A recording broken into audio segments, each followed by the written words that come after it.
Hello, everyone, and good vibes. Welcome back to the Good Morning Minute podcast. I'm Angelina, your host. I am excited because we're jumping into our new series, Take Over Living the Life God Already Won. This series is about what happens when we stop striving, stop trying to control everything, and finally allow God to take over the areas we've been carrying on our own. We're talking about faith, friends, healing, identity, purpose, growth, and the real life moments that transform us from the inside out. And today I'm honored and excited for our guest. Our guest today is Patricia. And Patricia, I was sharing with you that that's a shared name because my sister is also named Patricia. So I'm excited to have you on the show. Welcome. Thank you so much. Yeah, there's a lot of grandmas with this name. It So, is. It is one of those names that is very traditional, but it is a beautiful name. And I know that you can have so many nicknames spun from that. So I'm excited to have you on the show. Before we get started, though, I'd like you just to share a little bit about who you are and what you do to our with our listeners. yeah, absolutely. Yeah, so my name is Patricia Stellamares, and I am an artist. I feel like first, I'm a writer, and I also am a business owner. And so I do a lot of work helping primarily women with healing and transformation, and some couples and men as well who are seeking that. So that's what I'm up to these days. Wow, that is such a beautiful thing. And I know that we get to this place where we are just in our purpose and calling, but it's not always the way we are just raised to be, or, we're just not born into it. It really is a discovery. At least that's been my experience. I don't know if that's your experience, but I'd like to know, what was there that helped you kind of open up to what you're doing today? Like, was there a moment in your life or a season that you went through that just kind of helped you discover that purpose and calling? Yeah, definitely. I was a very angsty child. I was always asking these like existential questions, like, am I an adult yet? When can I be an adult? When can I find my purpose? And I just feel like I never felt like I had it until really more recently, probably the last 5 and 6 years, I've been on a big quest for it. And then something happened like 2.5 years ago that was just it was just like everything exploded, and then it made my path like so clear. Okay, yeah, so let's jump into that. What was it that just opened your eyes to what it was that you were seeking? Because I think what I too, before we jump into it, but what I too find is when we are looking and starting to ask those questions, that's when things start shifting in our reality, and it really opens the door to the opportunities. Um, at least that's what I experienced, but I'd love to hear your story. What was it all about? Yeah, definitely. Well, I think that I'm trying to think where to start, but I found myself like after a divorce, I found myself in a new relationship with somebody who I felt like, for anyone who's been divorced before, I don't know about others, but for me, I felt like, oh, maybe I'm just going to be alone forever. I don't really know. Will I find someone? And I found someone that just seemed really special, and I was just like really enamored with. And we felt very committed to each other very quickly. And so it seemed like that I felt like I had found this like family that I was creating and this like purpose with him. Um, but that was not the purpose. I guess he was there as a messenger to ultimately kind of lead me to where I am now. So, um, towards, well, there was some things that happened, some grief and some losses that he was having difficulty processing, which drove him into alcoholism quite quickly. And by the time that I needed to like pull myself back from the relationship and start to separate and plan on how I would move out, things took like quite a turn.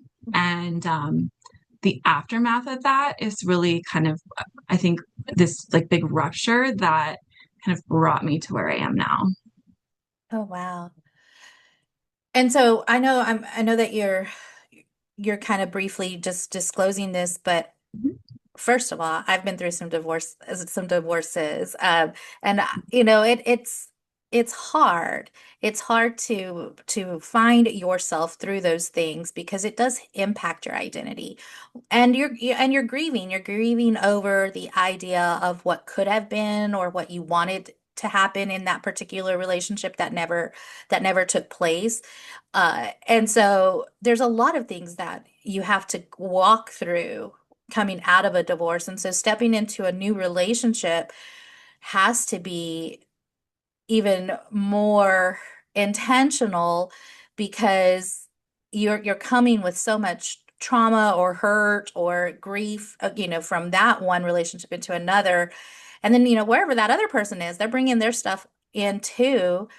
And sometimes it puts us in a place where I know, at least for me, my second relationship, second marriage was a domestically violent one where I experienced a miscarriage and Mm, I mean, it was brutal. It was really brutal. And I totally lost identity in that mhm. relationship, so much so that I was a statistic. I ended up going back and forth, and seven, 8 times before I truly broke free from it. And so I don't I'm know. so I don't know if sorry. that, no, that's okay. Yeah. Yeah, but I don't know if that was your experience. Like, were you ever in that mindset of survival? And what did it take for you to like step out and truly like find yourself again? Yeah, definitely. Yeah. I'm so sorry that happened to you. And when you said 7 to 8, that is like, that's like the average. Yeah. Yeah. Yeah. The average times that it takes to have this like abusive incidents and then actually leave. And Mm. um if that's the average, I mean, there's so much more. So I'm really happy that you were able to do it at the Yeah. midpoint and not on like the far end, because for some people, it's their whole life is abuse Yes. and Yes.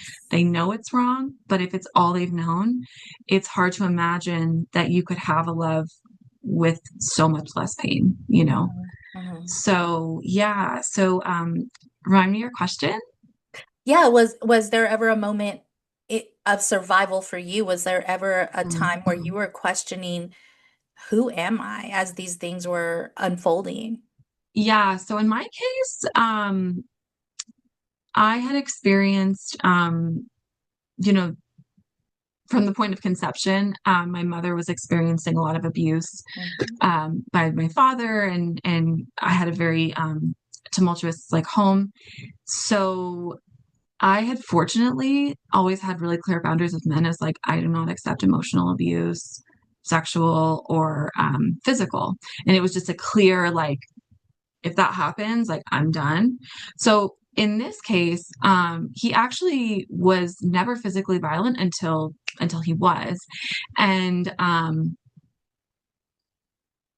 I think it was like there was definitely some psychological aspects that were quite complex for me to navigate. Like I had never been in close relationship with somebody who fell into alcoholism, where they, as I understand now, probably had a propensity for addiction already, but were totally not. They were not an alcoholic when we started the relationship. So there was a lot of things I didn't understand, like, oh, like, well, if you started drinking, then you'll just stop drinking. And like a lot of the classic things that we fall into when you don't have a lot of experience or education with addiction. So one of the difficult things that was hard for me to leave before it was abusive was like, I could never be without him. Like, if I needed to just, I'm somebody who likes to have a lot of space. And we lived in two separate houses for the majority of our relationship. And then we moved in together. And that's when it became clear that like I needed to separate. But, it would be like if I was like, oh, I'm going to have a night at my house with just hang out with my dog, like a quiet night in, I would get these texts where he would be really drunk and then he would kind of like imply like suicidality, but not quite like cross that line. And then it was like, where are you? I need you to be here. What are you doing? And I would literally be just like reading a book with my dog, at my house, like I had said I was going to do. And what's interesting is like I didn't realize the manipulation that I was under. I just felt pity. I was just like, is he seriously not this well that he can't have me have a night to myself? Like, how has he been functioning, before me? And again, that's another thing I had no experience with. So every time I would cave, I was like, he's in danger. I love him.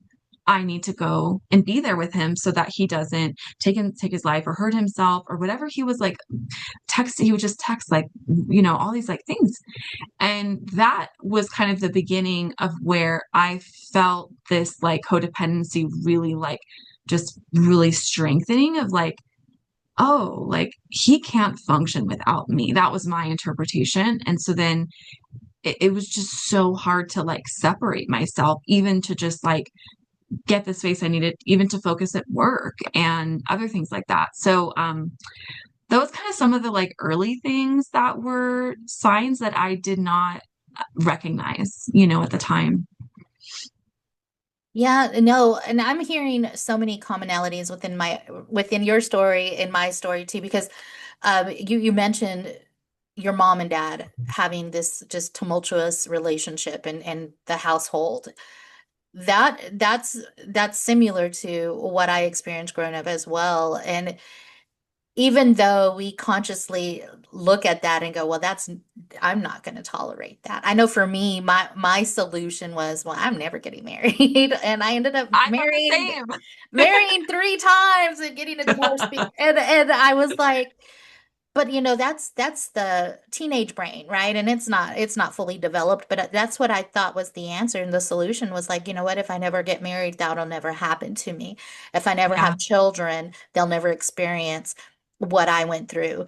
And um, that's just not what happened for me. And so when I stepped into that relationship, I understand the manipulation because he too would call me. I'm a Gen X, so we were before the cell phone, so it wasn't text messages, but he would pick up the phone and he'd call and he threatened suicide as well. And Mm, I got to the point to where I was trying to break through, and I'm like, okay, that is not my. And I would tell myself like, that's not mine to handle. So you need to go mhm, get help. You need to go find something. And he would. I mean, he would take it to the extreme where then I have his family coming at me, making all kinds of accusations because then it becomes my fault. Like, it's your fault that this is happening. And so there was mhm, so much that I was mhm. trying to bear, in trying to get out of this relationship. And I wanted out. It wasn't healthy. But then there was that manipulation factor of I'm going to change or, it'll get better or I do love you. And then again, coming out of a divorce that hit me very hard, it's that question of, well, is anybody else gonna love me? Like I've got it, I'm a mom of a toddler. Is there anybody else that's gonna love me? Is this the best that I can? And you start lowering your expectations because Mhm, you feel like that's what you're worth. At least that mhm. was my story. And I don't want to put words in your mouth, but that's kind of where I was at. So I really did lose my identity. And I wanted to be a loving person. I wanted to be a caring person, and I didn't want to be the bad guy. And so that really did also factor into trying to step out of that relationship, even with the things that I was being,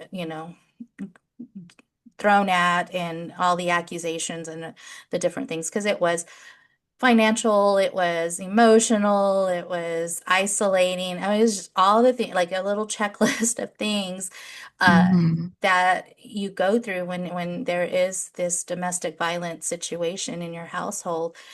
And it Yeah. it took me hitting rock bottom in a sense of falling on my hands and knees and just crying out to God and saying, okay, God, I can't do this by myself. I need you to intervene.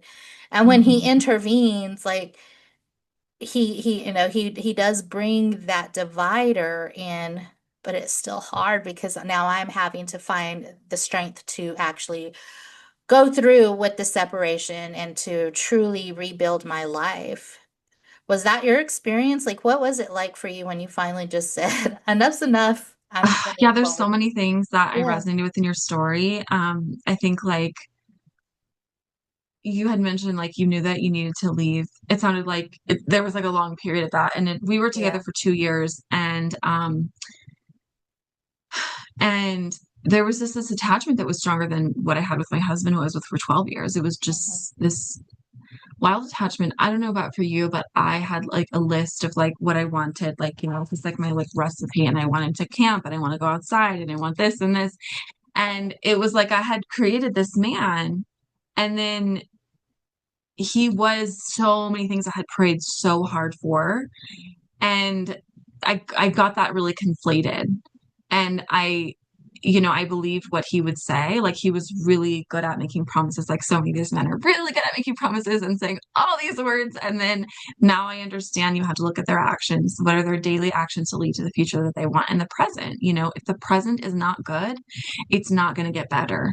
And I kept thinking, and he kept saying, yes, this sucks, but it's going to get better. And I'm going through a hard time now and you're helping me. And then later you'll go through a hard time and I'll help you. And I was like, yes, yes, yes, let me lay down my life, yes.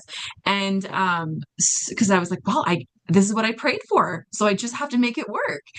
And, but yeah, it was like his dad had passed away like 3 years into dating. And my intuition was like, I don't think you should move forward in this relationship because I think his whole life is about to change. Losing your father, I could only imagine. And I just thought, I think you guys are too serious too fast. And this is gonna like make you his like wife almost, where like the job of a new girlfriend supporting a young man, losing his father. Um, I just felt like I can't do this, and I don't think that it's going to be good for either of you. And I kept telling him that. I kept telling him, I don't think we should be together right now. I think we should like take a break. I think you should like be with your family and, you know, and it was like I just couldn't. He would not, once I was like held, he would not let me go. And so then I kept thinking like, "Oh, are you going to be this good girl, bad girl thing, right? Like all this like programming and teaching um it was like, well, are you going to be the girl who leaves the guy who just lost his dad because it's inconvenient for you? And I kept telling myself all these like mean things. And I was like, I genuinely don't think this is a good thing, what we're doing. Cause we were like so serious. And so like the attachment was so strong that it was like, I couldn't even get a day of space, nor could he. So I felt like he wasn't processing the grief of the loss, which is where it just went into alcohol. And then I was just like a distraction. Um, and so yeah, like I knew for a long time, but then again, I believe what people tell me. And when they make me promises, that I'm like, okay, let's do it, fine. I'll kind of go against my intuition or go against my gut. And that led me to a really dark place, which was that like uh just one time I got a call from his sister. It was one of those times I was getting space. I was at my place. I had said, I'm going to work over here. You're going to work over there. We'll meet up later. And his sister called me and she was like, I don't know what to do. He has locked himself in the garage and he's saying he's going to kill himself. He has nothing to live for. And he actually he has a dog. He let his dog go, like opened the door and said, go. Yeah. And so she was like really scared. She was at the house with him and they were both younger. She was significantly younger than me. So she was asking me like as an older person, like, what do I do? And I was like, I've never been in this situation either. So I raced over there and like called my brother who's a therapist. And I was like, what are we supposed to, actually before I called my brother, I just was like survival mode. I don't know if you probably from your experience, you're like, I'm gonna handle this. So I just like race over there and I'm like numb and I'm probably not breathing. And I'm just like, okay, okay, okay, okay, okay, okay. And I made a plan because he had a rifle. And I was like, and I knew where the rifle was. And I knew the code to the house because it was kind of like we lived in each other's houses in a way. And I think, okay, he's in the garage, which is separate from the house. So what I'm going to do is I'm not going to tell his sister the plan because she's not a good secret keeper. I was like, I am going to go there. I'm going to get into the house and I'm going to not talk to anyone, not even acknowledge that I'm there. I'm going to get that rifle and I'm going to take it away. And I don't know where I'm going to take it. I was like, I'm going to take that away because then that takes one of his access points to actually acting on this thing. And it was like Terminator. Like I just like And then he somehow hears that I'm there and he comes out of the garage and then he starts chasing me. And so I'm like running behind with this big rifle box and like, and I have like this SUV and I just like put it in the back.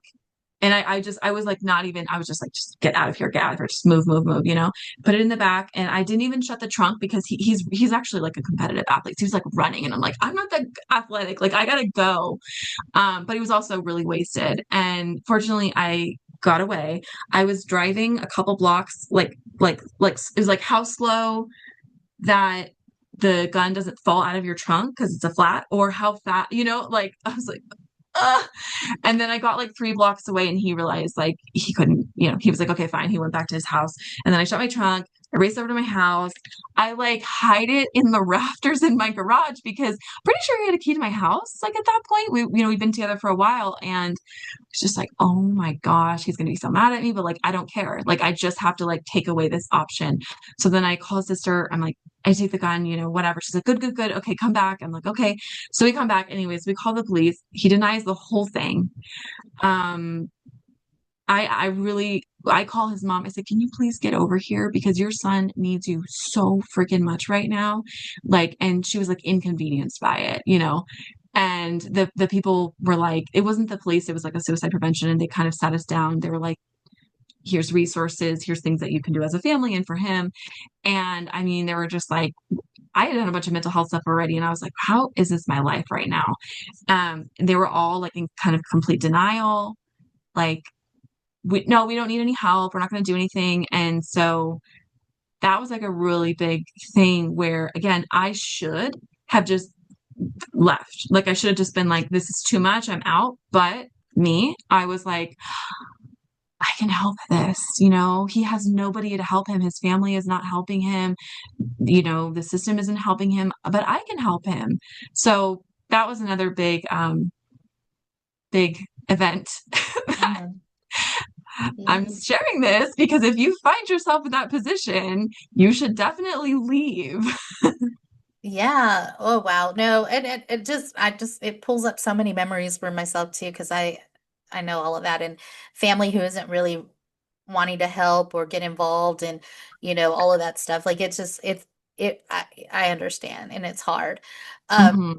you mentioned so you mentioned that survival mode and you mentioned, the emotional totality that it took on you.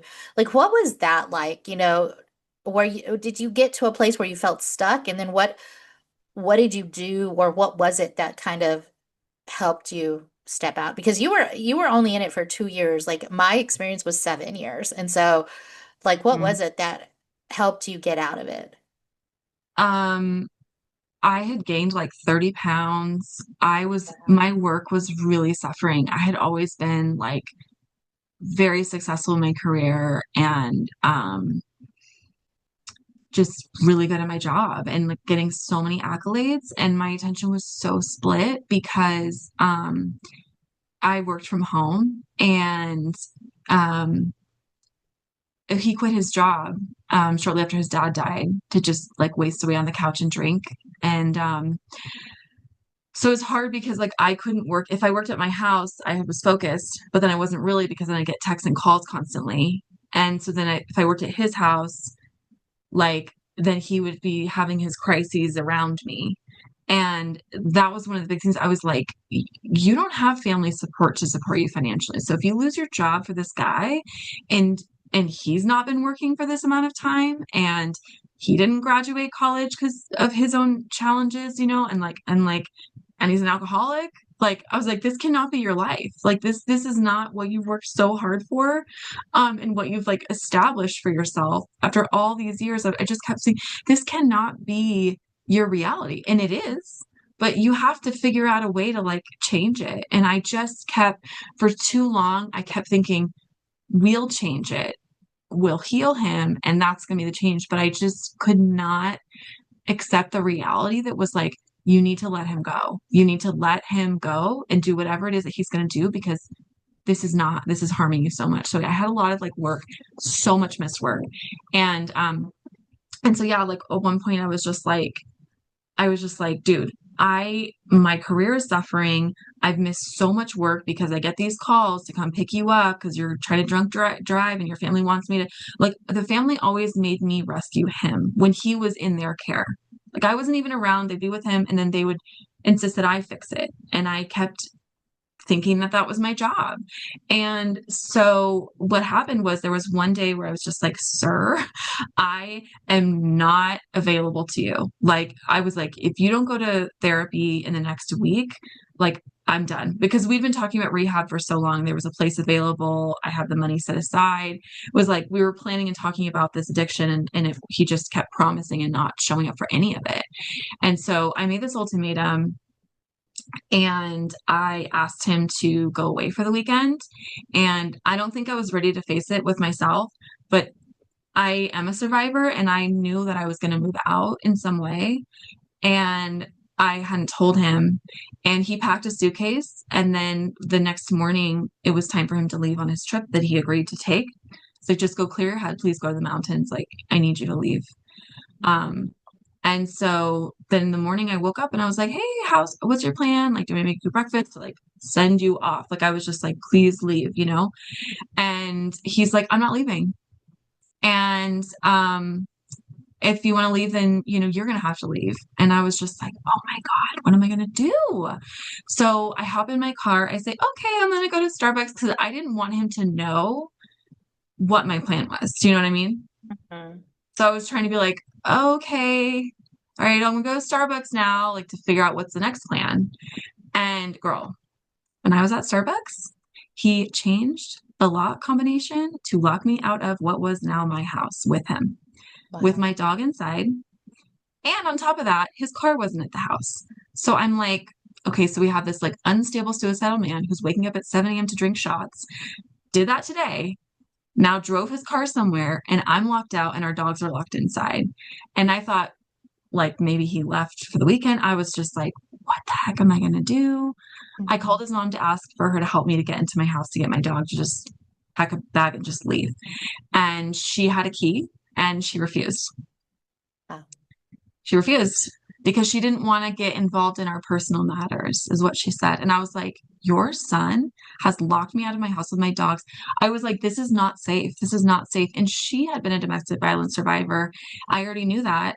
And I kept thinking that she would help me. And that was another big mistake. Like, their family, and even no matter how much you do for them, they are not your family. And they know how abusive these men are and they protect them and they lie to the women about them to protect them. It's so unfortunate and so disturbing, but I had to learn that through this process. That was like Saturday morning. Um he has this huge meltdown. He lets me back in the house. I'm just like, I'm not even talking to you. I'm packing a suitcase. I'm getting my monitor. I'm taking it to my house. I moved out my whole office. And the whole time he was just like yelling at me, like he'd never yelled at me before, calling me names like he'd never done. Like, the emotional, that was like when I was like, okay, no, no, no. This is when he's like breaking, he's like lighting it on fire, you know? And I was like, I'm just gonna get my stuff and get going. And his mom was there. I asked her if she could supervise me packing my things. She did. And she was like she was mad at me. Like I had done something. And then she left without even telling me. Her son is yelling at me, threatening me. He's just locked me out of my own house. And she goes and sits in her car. And I was like, are you hearing what he's saying? I'm like, I don't feel safe. I asked you to be here because I don't feel safe and you agreed to come. And then she just starts yelling at me about whatever, you know. So that was Saturday morning. By Monday, I separated, I got pulled back in. I separated again Monday morning. I said, I'm just gonna go work and then we're gonna figure out how we're gonna break up. Monday afternoon I come, he's wasted after work. He's wasted. I called all my friends that day and I said, I need to break up with him. And they're like, what do you mean? Because I was just like, I need to break up with him. It's happening today. I don't know how I'm going to do it. It has to happen. I get there. He already knows. Like, he for sure already knows. I get in the house and I'm there to like have a conversation like, okay, how can you handle you and just let me move out and we'll just break up and we're done, you know?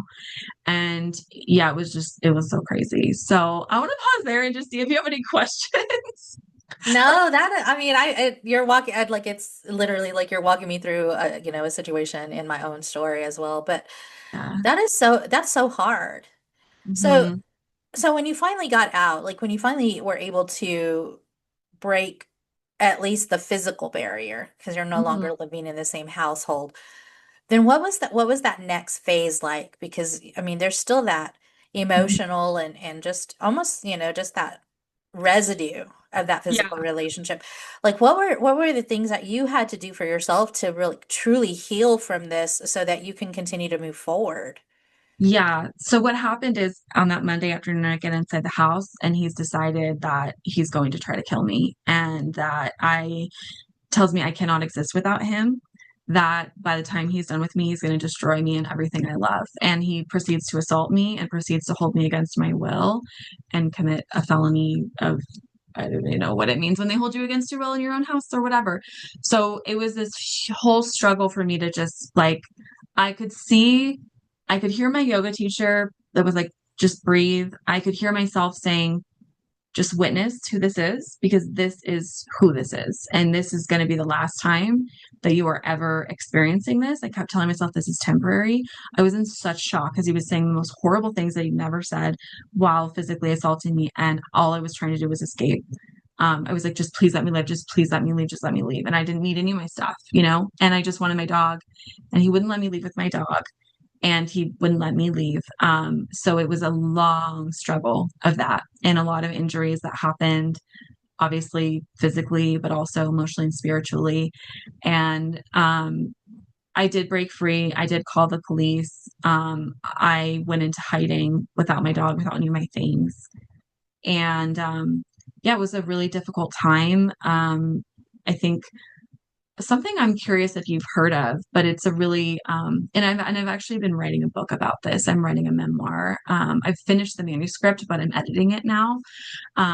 So yeah, but I'm trying to think. Okay, so I'm trying to think how to describe this. It's like this phenomenon where women's bodies basically have like a spontaneous period after a breakup. Have you heard of this before? Mm-mm, no. I kind of think it's like a miraculous event. Like it's like so I like had a birth control where I didn't really have periods, and then I like left, and I was just like I just wanted him back. I just cared for him so much that I was like he made a mistake. Oh, what do we need to do to help him? Like I was just like still like in shock. I didn't care for myself anymore. I was just fully there for him. But I wasn't with him physically. I was like obviously like hiding and waiting for the police and doing all that. And then that night, I was like hiding out at my friend's house. I had this like spontaneous period. And what that is it's like basically it's like your uterus is like shedding him, like on a cellular level. And Yeah. it was this like hugely spiritual experience for me where I just felt so divinely protected that even though my head and my heart were just like so messed up, like so disrupted, so chaotic, so confused, so much more for him than it was protecting myself, that my body was like, mm-mm, no, no, no, he's not coming back. He's not having access to you. Like, get him out of here. And that was like this, like, really big, I just felt so like divinely protected. And that was like that first night after like the police left. And then once I was like alone with myself and just like processing like what my life had become. And I just kept saying, I cannot believe this is my life. I can't believe this is my life. I was like so humiliated and so shocked that he would have done any of that to me. Wow. Wow. I mean, that is first and foremost, thank you so much for being vulnerable and sharing your story. But our bodies do react to trauma. Like our bodies keep the score. So like, I mean, and it's been medically proven, scientifically proven that our bodies can retain the emotional scars. So you having this experience, that does not surprise me because, to get away and then just to really be released of him in all Right. aspects, right? That Yeah. that is something miraculous in the sense of your body is now saying, let's cleanse from this experience. Let's not hold on to it. Let's purge it from our body so that we can move on with our life. So what does life look like for you now? Yeah. So, I mean, I felt like all of that happened. Like there were so many miracles and so much divine protection throughout the way, even though I was like trying to get back, like, let me go back there, let me go back there. And everything was like everything looked at and he was just like, no, like you are not there. And so I feel like what life looks like now is just this realization that for me, I'm like, I'm so freaking lucky that this only had to happen this one time because and the way that everything happened after is like you had to live through this so that you can help other survivors who are disentangling from like the brainwashing and the brain damage that happens when we're in abusive relationships of any sort. So that was a big part of the purpose that came from that was like, this is why this happened to you. And you're so lucky that it only happened once. So you're able to just like let's go, let's write this book, let's help other women. And I have retreats now. I actually have a retreat on the 3rd year anniversary of escaping this, which is coming up in August. And it's going to be it's like a divine feminine women's retreat for women who are survivors and really celebrating like our resilience and all that kind of stuff. So life now is amazing. And I honestly, like, I've come to the place in my healing where I just thank God for him because I feel like he might be one of the greatest teachers in my life. And it's not because of him, it's because of what I did with that teacher. Like as the students, it's like we have to give ourselves the credit. But I'm so grateful for that because I say I couldn't have bought that at a retreat in Bali. I couldn't have, no amount of therapy would have given me the skills that I have now and the confidence and the strength to listen to other women's stories and to help them and to know that like that they can have better and to actually help them with like the technical steps to do so. Yeah. No, that I agree with that because through the experiences when we come out of it and we're open to using what we experience as a teaching pillar, then it really does help us become learn to take our story and help others through our story, as you were mentioning, other survivors, just witnessing to them and telling them that this doesn't have to continue, like you can get out of it. Mhm. I mean, I think that is the whole purpose of our experiences in life are to help others when they are in their struggle, in the midst of their struggle. And so I love the way this has unfolded, and it's so true. You find your strengths through all of it. And it's not that God intends for that to happen. It's we just live in a broken world. And so in a broken world, Mhm. there are people that are hurt and they will hurt others. And we move through that. And when we are open to the revelation and the learning of the experience, then it does un unveil the purpose that we have in our lives. And um, I think your story is one of extreme power and just perseverance. And I think it's a beautiful thing of what you're doing now at the end of it all. So my question before we start kind of wrapping up it to you, Patricia, is if someone was in the middle of this and Mhm. listening, what would you tell them? Um,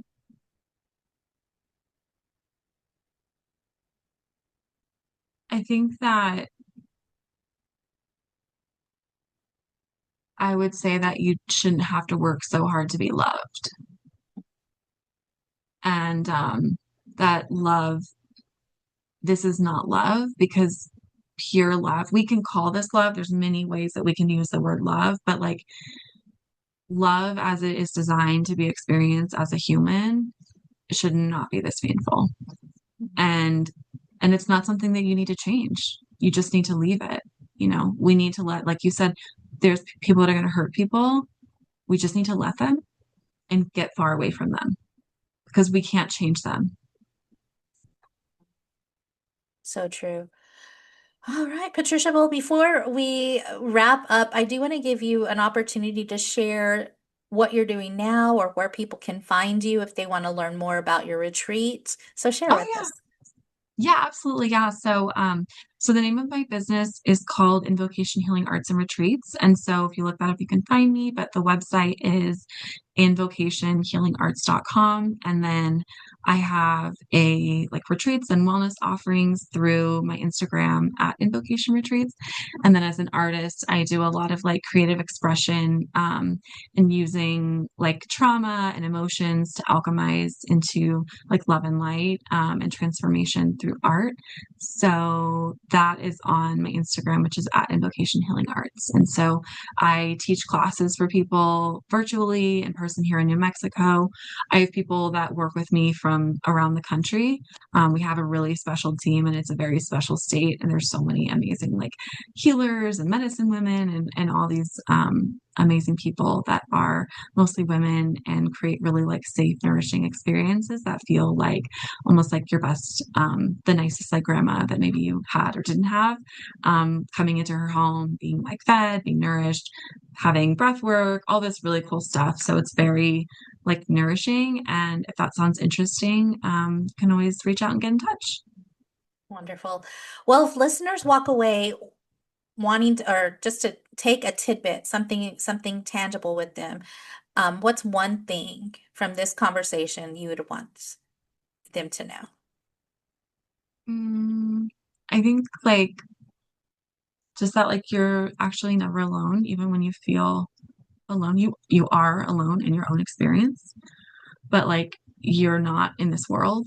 And there's so many people that are experiencing exactly what you are experiencing presently and that have in the past that have come through. So it's really about just like just go find those people, find the people that get you. Like us, all the similar experiences we have, we get it. So yeah, you're never really alone. Mm. This has been such a powerful conversation, and I just want to say thank you, Patricia, for being here, for sharing your story, your heart, and your wisdom with us today. And to everyone listening, I hope today reminded you that healing is possible, growth is possible, and you don't have to carry everything alone. God is not asking you to fight for victory. He already won. He is asking you to trust Him enough to let Him take over. So, friends, Mm. until next time, I am Angelina Mojica, your life coach, sending you much love, much peace, many blessings.